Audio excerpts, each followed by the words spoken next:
हम लोगों को पता है कि हमारी ये जो पृथ्वी है बहुत ज़्यादा बड़ी है, तो हम इस पृथ्वी के बारे में इतना नहीं जानते जितना हम बाहर के बारे में जानते हैं, स्पेस वगैरह के बारे में। तो हमारे पृथ्वी पर कई ऐसी घटनाएं हुई हैं जिनके बारे में अभी तक पता नहीं लगाया गया। जैसे टाइटैनिक की घटना, जो कि 15 अप्रैल 1912 में डूबा था, तो वो कई सालों तक मिला नहीं था। लेकिन उसके लगभग 73 सालों बाद जब वो मिला था सन 1985 में, जो कि रॉबर्ट और बिल नाम के दो लोगों ने ढूंढा था, जो कि पृथ्वी के बहुत ज़्यादा गहराई में था। समुद्र की गहराई में वो 12,000 फीट की गहराई में था, जो कि बहुत ज़्यादा गहरा होता है। तो उन लोगों ने उस जहाज़ को ढूंढ लिया था। तो फिर उसके बाद में ढूंढने के बाद में जो मेन परेशानी थी वो थी कि इसको बाहर कैसे निकाला जाए, क्योंकि इसे किसी आम जहाज़ की तरह नहीं निकाला जा सकता जैसे कि हम और जहाज़ों को निकालते हैं। तो उन्हें निकालने के लिए लोग ऐसे तरीक़ों का इस्तेमाल करते हैं, लेकिन ये जो जहाज़ है वो दो टुकड़ों में टूटा था, तो इसे बाहर निकालना बहुत ही ज़्यादा मुश्किल हो जाता है इसकी वजह से। जैसे कि लोगों को पता है कि जब टाइटैनिक जहाज़ डूबा था तो इस वजह से डूबा था क्योंकि एक आइसबर्ग से टकरा गया था। लेकिन टाइटैनिक द न्यू एविडेंस की रिपोर्ट के मुताबिक उस जहाज़ में आग लग गई थी, जिस वजह से वो जहाज़ डूब गया था।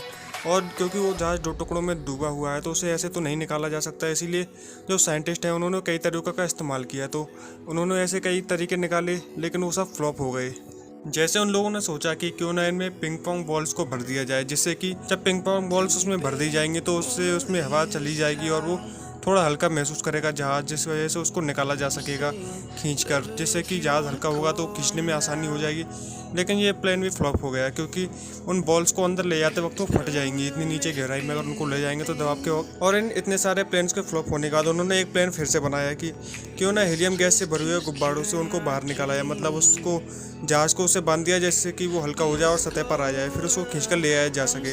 लेकिन ये इसलिए फ्लॉप हो गया क्योंकि इतनी गहराई में जाकर हीलियम गैस को भरेंगे कैसे उन बलून्स में, इसलिए ये प्लान को भी फ्लॉप कर दिया गया। और लेकिन फिर उन लोगों ने सोचा कि बर्फ़ की जो इंटेंसिटी होती है वो पानी के मुकाबले अलग होती है, तो इसलिए वो बर्फ़ तैरती है। तो अगर चारों तरफ का जो पानी है टाइटैनिक के पास का, अगर उसको किसी तरह से बर्फ़ में जमा दिया जाए तो उस पानी की वजह से वो बाहर निकल आएगा, वो जम जाएगा तो वो बर्फ़ की तरह ऊपर तैरने लगेगा और बहुत आसानी से चला जाएगा। लेकिन इसके लिए बर्फ़ बनाने के लिए उनको बहुत सारी लिक्विड नाइट्रोजन की ज़रूरत पड़ेगी, और इतनी सारी लिक्विड नाइट्रोजन वो इसे पानी के अंदर नहीं ले जा सकते क्योंकि पानी के अंदर वो जा नहीं पाएगी, बहुत ज़्यादा मात्रा में है, आधे मिलियन टन, ये बहुत ज़्यादा हो जाती है। तो इसीलिए उनको ये प्लेन भी फ्लॉप करना पड़ा अपने और प्लेन्स की तरह। फिर उनको एक कंपनी ने आइडिया दिया कि सबसे पहले टाइटैनिक पर जमी हुई सारी गंदगी को हटाया जाए, और इसके लिए आप लोगों को चाहिए पड़ेगा एक बहुत ही ज़्यादा तगड़ा पावर वैक्यूम क्लीनर। तो उसको लगाने में बहुत खर्चा आएगा, और उसी के साथ साथ एक पावरफुल जो अंडर वाटर सबमरीन होती है वो चाहिए होगी, वो भी पूरे टैंक जिसका भरा हुआ हो, एकदम ज़रा भी खाली नहीं होना चाहिए, पूरा भरा हुआ टैंक के साथ होनी चाहिए। और उसको चलाने के लिए एक पावर हाउस की ज़रूरत पड़ेगी, तो वो पावर हाउस वहाँ तक तो नहीं ले जा सकते, इसीलिए उन्होंने फ्लोटिंग पावर हाउस बनाने के बारे में सोचा। लेकिन जो फ्लोटिंग पावर हाउस वगैरह इतना सब करेंगे और इसमें सब करने में जो खर्चा आएगा वो टाइटैनिक के खर्चे से भी ज़्यादा होगा, तो उसको रिकवर नहीं किया जाएगा। और ये खर्चा इतना ज़्यादा हो जाएगा कि अगर टाइटैनिक को एक म्यूज़ियम में भी रख दिया जाए तो उस म्यूज़ियम के जो टिकट्स बिकेंगे उससे भी इसकी भरपाई नहीं होगी। और कई कंपनियों ने इसके बारे में सोचा, फिर इसीलिए इस प्लान को फ्लॉप कर दिया गया, मतलब इसको कभी भी आगे नहीं बढ़ाया गया क्योंकि इसमें खर्चा इतना ज़्यादा है कि उसकी रिकवरी कभी 100 सालों तक नहीं कर पाएंगे ये लोग ऐसे। तो इसीलिए ये अभी तक वहीं पड़ा है और शायद अगले 100 सालों तक ये ऐसे गल भी जाएगा और वहाँ से ख़त्म हो जाएगा। तो लाइक कीजिए वीडियो को, सब्सक्राइब कीजिए चैनल, और इसके अगर आपको एक अगला पार्ट चाहिए, पार्ट 2, तो उसके लिए कमेंट करके ज़रूर बताएं कि आपको इसका पार्ट 2 भी चाहिए।